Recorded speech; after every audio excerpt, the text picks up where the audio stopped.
The duty bell rang and obediently George clattered down the steps from his confinement cubicle over the garage. His mother's chartreuse-colored Cadillac convertible purred to a stop in the drive. "It's so sweet of you to come, Georgie," his mother said when George opened the door for her. "Whenever you need me, Mummy." It was no effort at all to keep the sneer out of his voice. Deception had become a part of his character. His mother squeezed his arm. "I can always count on my little boy to do the right thing." "Yes, Mummy." They were mouthing a formula of words. They were both very much aware that if George hadn't snapped to attention as soon as the duty bell rang, he risked being sentenced, at least temporarily, to the National Heroes Corps. Still in the customary, martyr's whisper, George's mother said, "This has been such a tiring day. A man can never understand what a woman has to endure, Georgie. My life is such an ordeal." Her tone turned at once coldly practical. "I've 2 packages in the trunk. Carry them to the house for me." George picked up the cardboard boxes and followed her along the brick walk in the direction of the white, colonial mansion where his mother and her 2 daughters and her current husband lived. George, being a boy, was allowed in the house only when his mother invited him, or when he was being shown off to a prospective bride. George was 19, the most acceptable marriage age. Because he had a magnificent build and the reputation for being a good boy, his mother was rumored to be asking 20,000 shares for him. As they passed the rose arbor, his mother dropped on the wooden seat and drew George down beside her. "I've a surprise for you, George, a new bidder. Mrs. Harper is thinking about you for her daughter." "Jenny Harper?" Suddenly his throat was dust dry with excitement. "You'd like that, wouldn't you, Georgie? Whatever arrangement you make, Mummy." Jenny Harper was one of the few outsiders George had occasionally seen as he grew up. She was approximately his age, a stunning, dark-eyed brunette. "Jenny and her mother are coming to dinner to talk over a marriage settlement." Speculatively she ran her hand over the tanned, muscle-hard curve of his upper arm. "You're anxious to have your own woman, aren't you, George? So I can begin to work for her, Mummy." That, at least, was the correct answer, if not an honest one. "And begin taking the compound every day." His mother smiled. "Oh, I know you wicked boys. Put on your dress trunks tonight. We want Jenny to see you at your best." She got up and strode toward the house again. George followed respectfully 2 paces behind her. As they passed beyond the garden hedge, she saw the old business coupe parked in the delivery court. Her body stiffened in anger. "Why is your father home so early, may I ask?" It was an accusation, rather than a question. "I don't know, Mother. I heard my sisters talking in the yard. I think he was taken sick at work." "Sick? Some men never stop pampering themselves. They said it was a heart attack or ridiculous." "He isn't dead, is he? Georgie, this is the last straw. I intend to trade your father in today on a younger man." She snatched the 2 packages from him and stormed into the house. Since his mother hadn't asked him in, George returned to his confinement cubicle in the garage. He felt sorry, in an impersonal way, for the husband his mother was about to dispose of, but otherwise the fate of the old man was quite normal. He had outlived his economic usefulness. George had seen it happen before. His real father had died a natural death, from strain and overwork, when George was 4. His mother had since then bought 4 other husbands. But, because boys were brought up in rigid isolation, George had known none of them well. For the same reason, he had no personal friends. He climbed the narrow stairway to his cubicle. It was already late afternoon, almost time for dinner. He showered and oiled his body carefully, before he put on his dress trunks, briefs made of black silk studded with seed pearls and small diamonds. He was permitted to wear the jewels because his mother's stock holdings were large enough to make her an associate director. His family status gave George a high marriage value, and his Aiden's physique kicked the asking price still higher. At 19 he stood more than 6 feet tall, even without his formal, high-heeled boots. He weighed 185, not an ounce of it superfluous fat. His skin was deeply bronzed by the sun lamps in the gym. His eyes were sapphire blue. His crew cut was a platinum blonde, thanks to the peroxide wash his mother made him use. Observing himself critically in the full-length mirror, George knew his mother was justified in asking 20,000 shares for him. Marriage was an essential part of his own plans. Without it, revenge was out of his reach. He desperately hoped the deal would be made with Jenny Harper. A young woman would be far less difficult for him to handle. When the oil on his skin was dry, he lay down on his bunk to catch up on his required viewing until the duty bell called him to the house. The automatic circuit snapped on the television screen above his bunk. Wearily, George fixed his eyes on the unrailing love story. For as long as he could remember, television had been a fundamental part of his education. A federal law required every male to watch the TV romances 3 hours a day. Failure to do so, and that was determined by monthly Form G tests mailed out by the Directorate, meant a 3-month sentence to the National Heroes Corps. If the statistics periodically published by the Directorate were true, George was a relatively rare case, having survived adolescence without serving a single tour of duty as a national hero. For that he indirectly thanked his immunity to the compound. Fear and guilt kept him so much on his toes. He grew up an amazingly well-disciplined child. George was aware that the television romances were designed to shape his attitudes and his emotional reactions. The stories endlessly repeated his mother's philosophy. All men were pictured as beasts crudely dominated by lust. Women, on the other hand, were always sensitive, delicate, modest, and intelligent. Their martyrdom to the men in their lives was called love. To pay for their animal lusts, men were expected to slave away their lives earning things, kitchen gadgets, household appliances, fancy cars, luxuries and stock holdings, for their patient, long-suffering wives. And it's all a fake, George thought. He had seen his mother drive 2 men to their graves and trade off 2 others because they hadn't produced luxuries as fast as she demanded. His mother and his pinch-faced sisters were pampered, selfish, rock-hard Amazons. By no conceivable twist of imagination could they be called martyrs to anything. That seemed self-evident, but George had no way of knowing if any other man had ever reasoned out the same conclusion. Maybe he was unique because of his immunity to the compound.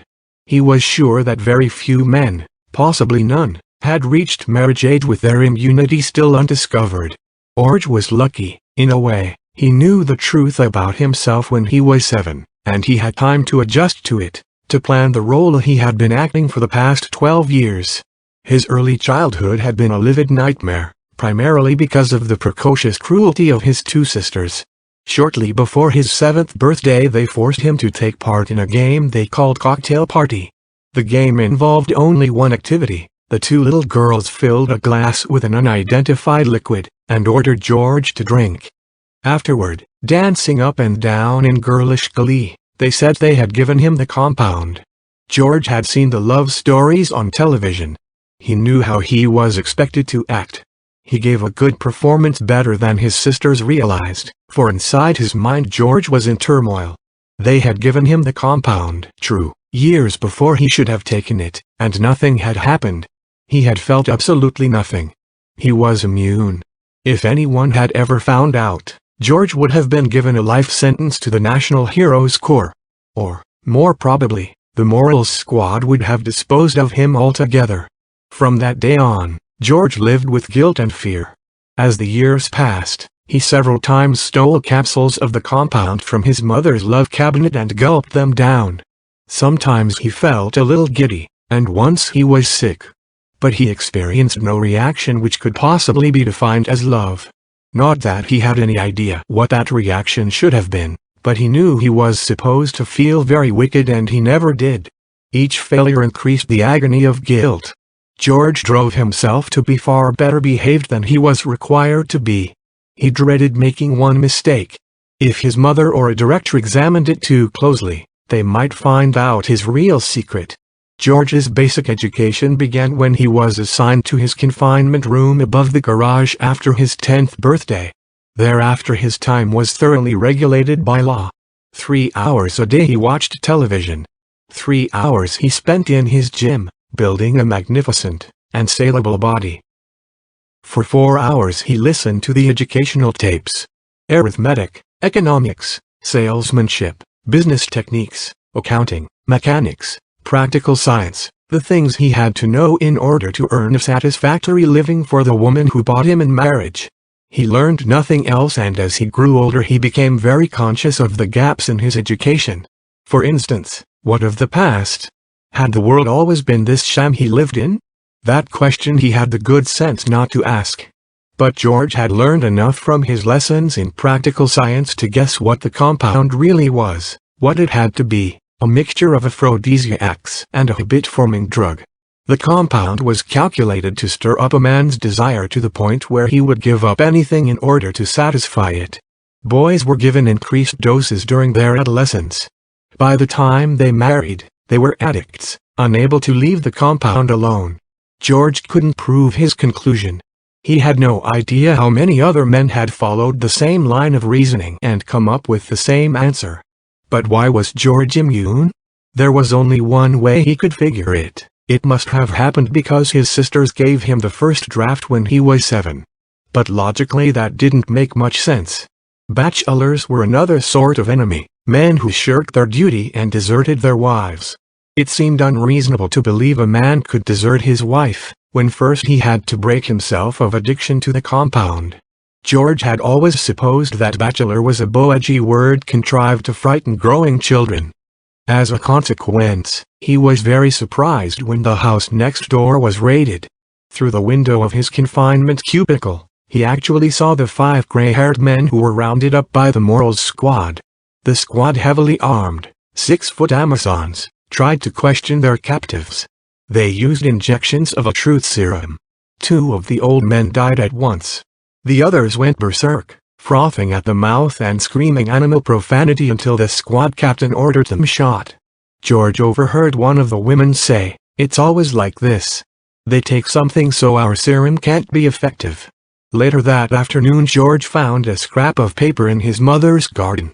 It had blown out of the bonfire which the Morals Squad made of the papers they took out of the house next door. The burned page had apparently been part of an informational bulletin, compiled by the bachelors for distribution among themselves.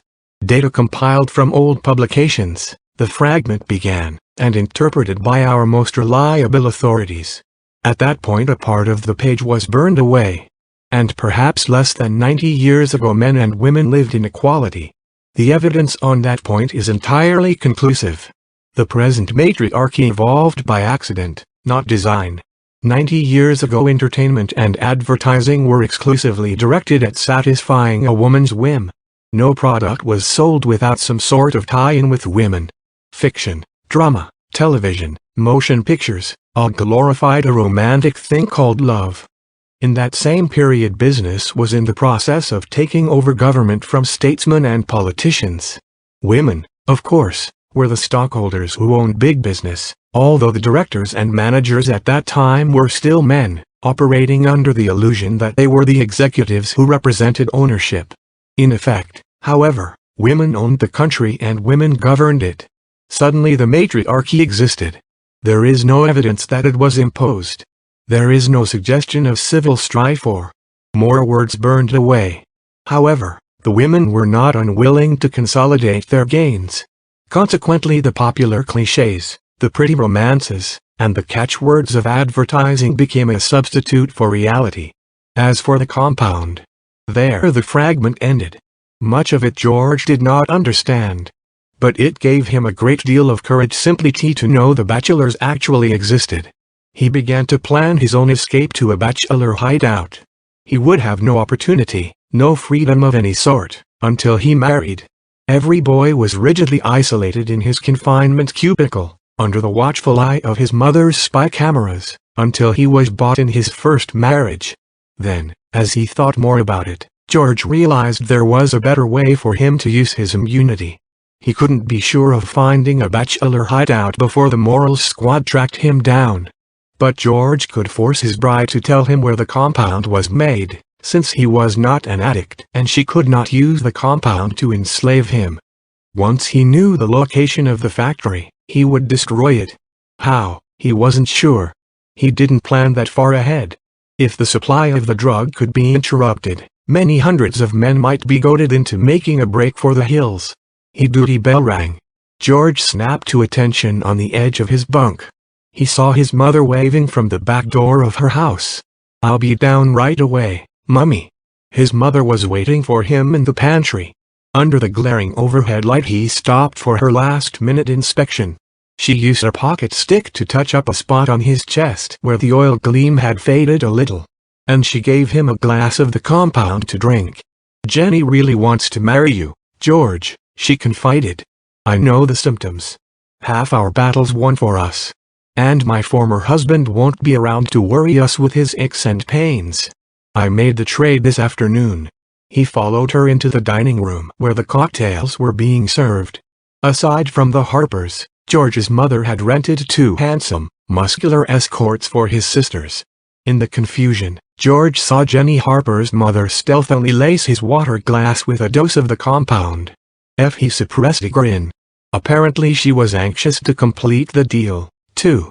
George found it almost impossible to hold back hilarious laughter when Jenny herself shyly pressed a capsule of the compound into his hand and asked him to use it. 3 full-size slugs of the drug. George wondered what would have happened if he hadn't been immune.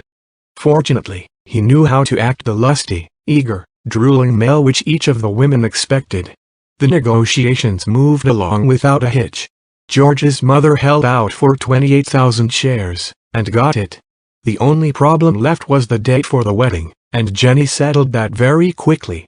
"I want my man, Mom," she said, "and I want him now." Jenny always got what she wanted.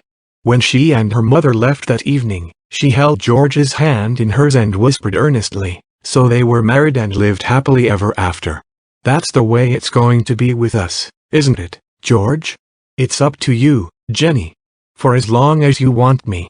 That was the conventional answer which he was expected to make, but he saw unmasked disappointment in her face. She wanted something more genuine, with more of himself in it.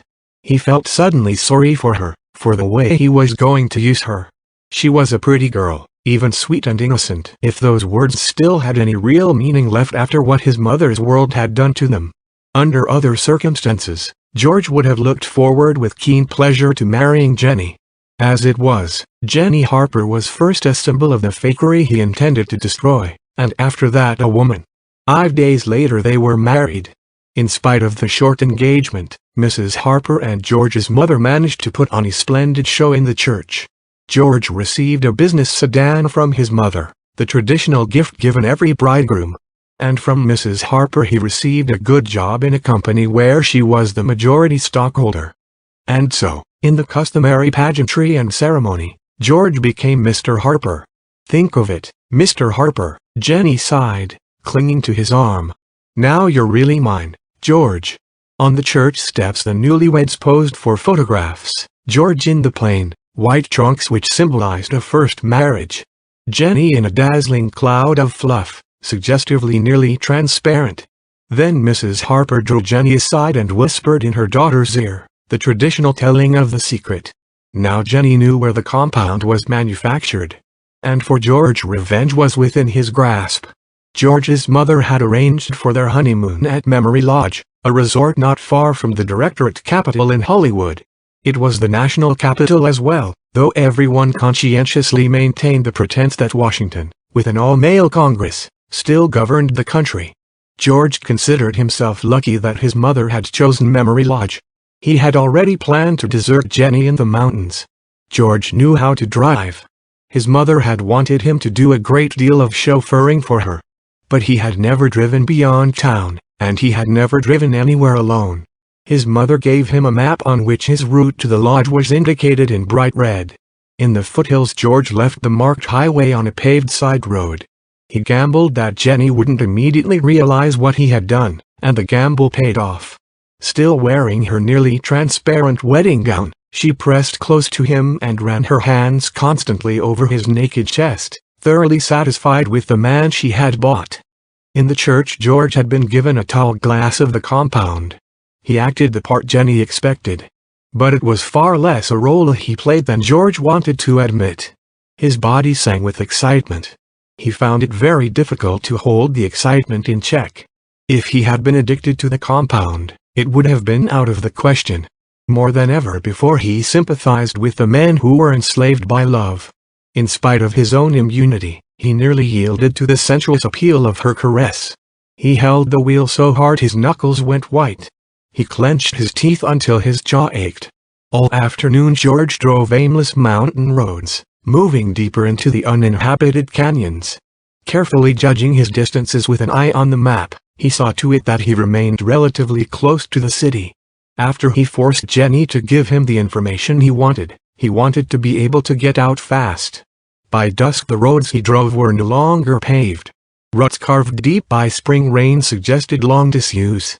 The swaying of the car and the constant grinding of gears eventually jolted Jenny out of her romantic dreams. She moved away from George and sat looking at the pines which met above the road. "We're lost, aren't we?" she asked. "What's that?" he shouted to be heard above the roar of the motor. "Lost." For a minute or two longer he continued to drive until he saw an open space under the trees. He pulled the car into the clearing and snapped off the ignition. Then he looked Jenny full in the face and answered her. "No, Jenny, we aren't lost. I know exactly what I'm doing." Oh. He was sure she had understood him, but she said, "We can spend the night here and find the lodge in the morning. It's a pity we didn't bring something to eat." She smiled ingenuously. "But I brought the compound. And we have each other." They got out of the car. Jenny looked up at the sunset, dull red above the trees, and shivered. She asked George to build a fire. He tucked the ignition key into the band of his white trunks and began to gather dry boughs and pine needles from the floor of the forest. He found several large branches and carried them back to the clearing. There was enough wood to last until morning, whether he stayed that long or not. Jenny had lugged the seats and a blanket out of the car and improvised a lean-to close to the fire. He piled on two of the larger branches and the bright glow of flame lit their faces. She beckoned to him and gave him a bottle of the compound, watching bright-eyed as he emptied it. With her lips parted, she waited. He did nothing. Slowly the light died in her eyes. Like a savage she flung herself into his arms. He steeled himself to show absolutely no reaction, and finally she drew away. Trembling and with tears in her eyes, she whispered, "The compound doesn't." The look of pain in her eyes turned to terror. "You're immune. Now you know." "But who told you?" She searched his face, shaking her head. "You don't know, do you?" "Not really?" "Know what?" Instead of replying, she asked, "You brought me here deliberately, didn't you? So we wouldn't be interrupted. You see, Jenny, you're going to tell me where the compound's made. It wouldn't do you any good. Don't you see?" He closed his hands on her wrists and jerked her rudely to her feet. He saw her face go white. And no wonder. That magnificent, granite-hard body, which she had bought in good faith for her own pleasure, was suddenly out of her control. He grinned. He crushed her mouth against his and kissed her. Limp in his arms, she clung to him and said in a choked, husky whisper, "I love you, George." "And you'll make any sacrifice for love," he replied, mocking the dialogue of the television love stories. "Yes, anything." "Then tell me where the compound's manufactured. Hold me close, George. Never let me go." How many times had he heard that particular line? It sickened him, hearing it now from Jenny. He had expected something better of her. He pushed her from him. By accident his fist raked her face. She fell back, blood trickling from her mouth. In her eyes he saw shock and a vague sense of pain. But both were overridden by adoration. She was like a whipped puppy, ready to lick his hand. "I'll tell you, George," she whispered. "But don't leave me." She pulled herself to her feet and stood beside him, reaching for his hand. "We make it in Hollywood, in the Directorate Building, the part that used to be a sound stage." "Thanks, Jenny." He picked up one of the car seats and walked back to the sedan. She stood motionless watching him. He fitted the seat in place and put the key in the lock. The starter ground away, but the motor did not turn over. He glanced back at Jenny. She was smiling inscrutably. "You see, George, you have to stay with me." He got out of the car and moved toward her. "I was afraid you were planning to desert me," she went on, So I took out the distributor cap while you were getting the firewood." He stood in front of her. Coldly he demanded, "Where did you put it, Jenny?" She tilted her lips toward his. "Kiss and tell, maybe. I haven't time for games." "Where is it?" His fist shot out. Jenny sprawled on the ground at his feet. Again he saw the pain and the adoration in her face. But that couldn't be right. She would hate him by this time. He yanked her to her feet. Her lips were still bleeding and blood came now from a wound in her cheek. Yet she managed to smile again. "I don't want to hurt you, Jenny," he told her. "But I have to have. I love you, George. I never thought I'd want to give myself to a man. All the buying doesn't make any difference, does it? Not really. And I never knew that before." With an unconscious movement, she kicked her train aside and he saw the distributor cap lying beneath it. He picked it up. She flung herself at him screaming. He felt the hammer beat of her heart. Her fingers dug into his back like cat claws. Now it didn't matter. He had the secret. He could go whenever he wanted to. Nonetheless he pushed her away, tenderly, and with regret. To surrender like this was no better than a capitulation to the compound. It was instinctively important to make her understand that. He knew that much, but his emotions were churned too close to fever pitch for him to reason out what else that implied. He clipped her neatly on the jaw and put her unconscious body on the ground by the fire. He left the map with her so she could find her way out in the morning. He knew it was really a very short hike to a highway, where she would be picked up by a passing car or truck. He drove out the way he had come in, at least he tried to remember. 4 times he took a wrong turn and had to backtrack. It was, therefore, dawn before he reached the outskirts of Hollywood. In any other city he would not have been conspicuous, simply a man on his way to work. Only women slept late. However, Hollywood was off-limits to every male. The city was not only the seat of the directorate, but the manufacturing center for the cosmetics industry.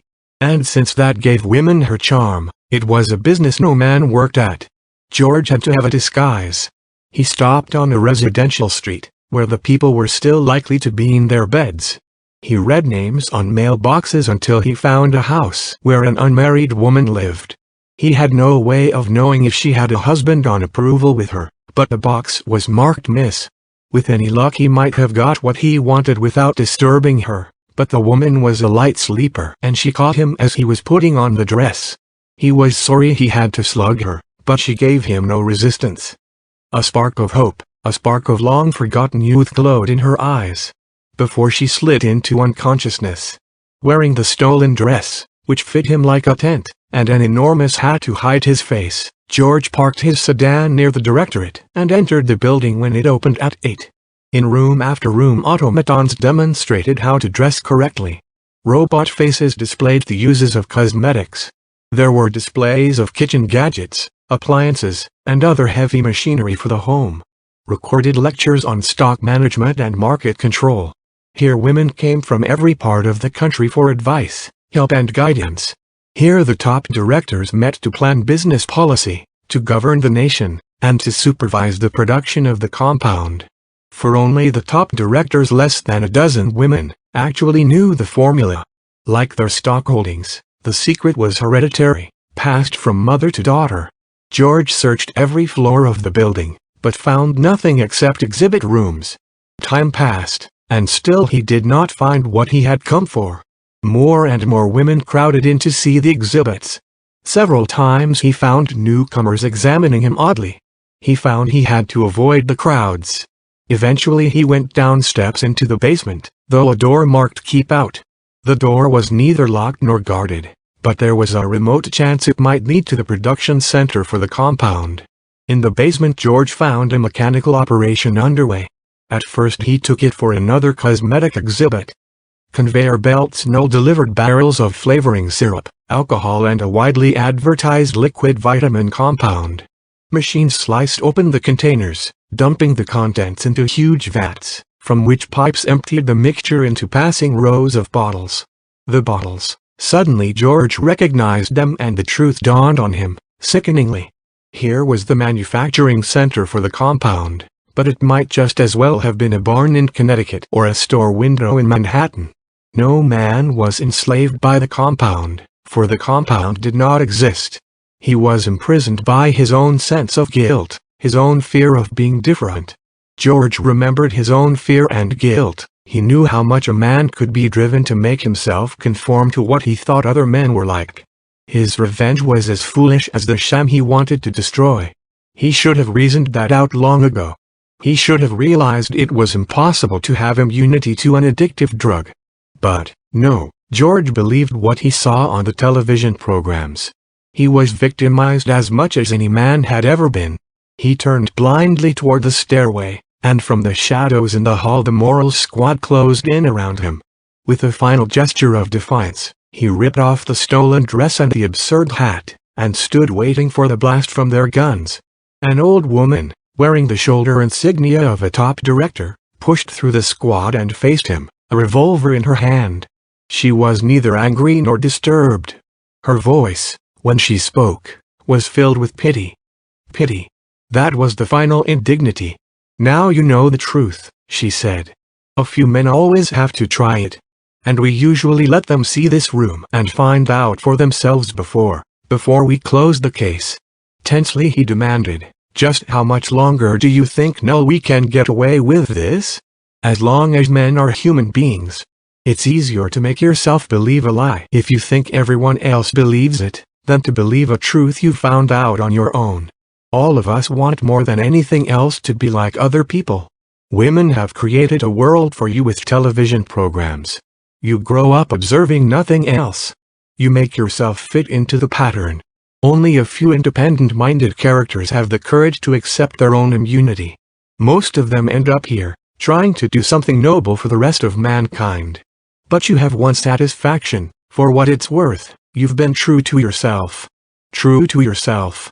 George found a strange comfort in the words, and his fear was gone. He squared his shoulders and faced the mouth of her gun. True to yourself, that was something worth dying for. He saw a flicker of emotion in the old woman's eyes. Admiration? He couldn't be sure. For at the moment a shot rang out from the end of the corridor. And the top director fell back, nursing a hand suddenly bright with blood. "Let him go." It was Jenny's voice. She was sheltered by a partly open door at the foot of the stairway. "Don't be a fool," the old woman replied. "He's seen too much. It doesn't matter. Who would believe him? You're upset. You don't realize he's mine and I want him. The directorate will give you a refund of the purchase price. You didn't understand me. I don't want one of your pretty automatons. Anybody can buy them for a few shares of stock. I want a man, a real man. I want to belong to him. He belongs to you. You bought him. And that's what's wrong. We really belong to each other." The old woman glanced at George and he saw the same flicker of feeling in her eyes. And tears of regret. "No, why? We have you outnumbered," the old woman said quietly to Jenny. "I don't care. I have a gun. I'll use it as long as I'm able." The moral squad raised their weapons. The director shook her head imperiously and they snapped to attention again. "If you take him from us," she called out to Jenny, "you'll be outlawed. We'll hunt you down, if we can." "I want him," Jenny persisted. "I don't care about the rest of it." The old woman nodded to George. He couldn't believe that she meant it. The director was on her home ground, in her headquarters building, backed by an armed squad of stone-faced Amazons. She had no reason to let him go. She walked beside him as he moved down the hall. When they were 20 feet from the guard, she closed her thin hand on his arm. Her eyes swam with tears and she whispered, "There truly is a love potion. Not this nonsense we bottle here, but something real and very worthwhile. You and this girl have found it. I know that, from the way she talks. She doesn't say anything about ownership, and that's as it should be. As it has to be, for any of us to be happy. Hold tight to that all the rest of your life. Don't ever believe in words. Don't fall for any more love stories. Believe what you feel deep inside, what you know yourself to be true. You men who learn how to break away are our only hope, too. Most of us don't see that yet. I do. I know what it used to be like. Someday there may be enough men with the stamina to take back the place of dominance that we stole from them. We thought we wanted it. For decades before we had been screaming about women's rights. Her thin lips twisted in a sneer and she spat her disgust. Finally we took what we wanted, and it turned to ashes in our hands. We made our men playthings. We made them slaves. And after that they weren't men anymore.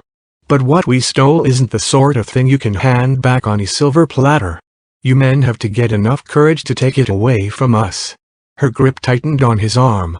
There's a fire door at the end of the hall. If you push the emergency button, you'll close it. That will give you a 5 or 10 minute start. I can't help you anymore. They were abreast of Jenny. She seized Jenny's hand and thrust it into his. Beat it, kids. There's a bachelor camp on the North Ridge. You can make it. And from here on in, what he says goes, the old woman added. Don't forget that. She won't, George answered, supremely self-assured. He took Jenny's arm and, turning abruptly, they made their break for freedom. The director managed to remain standing in the middle of the corridor, making a dangerous target of herself so that none of the morals squad could risk a shot at the fugitives. As the fire door clanged shut, George looked back. He saw the old woman's lips moving in silent prayer.